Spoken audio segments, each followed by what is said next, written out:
দুই শালিক ধারাবাহিকটিতে এবার নতুন মোড় চলে এলো। দুই শালিক ধারাবাহিকটিতে দেখা গেল এক মুখোশধারী শত্রুকে। তবে শত্রুটি কে? মুখোশের আড়ালে লুকিয়ে থাকা শত্রুটি কি ঝিলিক আর আখির জীবন ধ্বংস করে দিবে? অচেনা শত্রুটি একজন মেয়ে, আর তার নাম ধারাবাহিকটিতে ঈশা। তবে দর্শকদের চোখ ফাঁকি দেওয়া যে এত সহজ নয় তা দর্শকরাই প্রমাণ করে দিল। অচেনা সেই শত্রুটি একজন মেয়ে, আর তার নাম হলো ঈশা। তবে দর্শকদের চোখ ফাঁকি দেওয়া এতটাও সহজ নয়। অচেনা সেই শত্রুর কণ্ঠ শুনে বুঝে গেল দর্শকরা যে এ আর কেউ নয়, হতে পারে কন্যাকুমারী মুখার্জি। মূলত ২০ বছর আগে অনিমেষ রায় ওনার ব্যবসায়িক পার্টনারকে খুনের দায়ে ১২ বছর জেলে ছিল। এতদিন পর আখি ঝিলিকের মাধ্যমেই অনিমেষ রায়ের অনেক উপকার হয়েছে।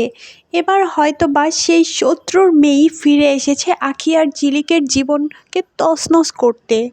যদিও এখনও স্পষ্ট করে জানা যায়নি যে অচেনা শত্রুটি হলো কন্যাকুমারী মুখার্জি।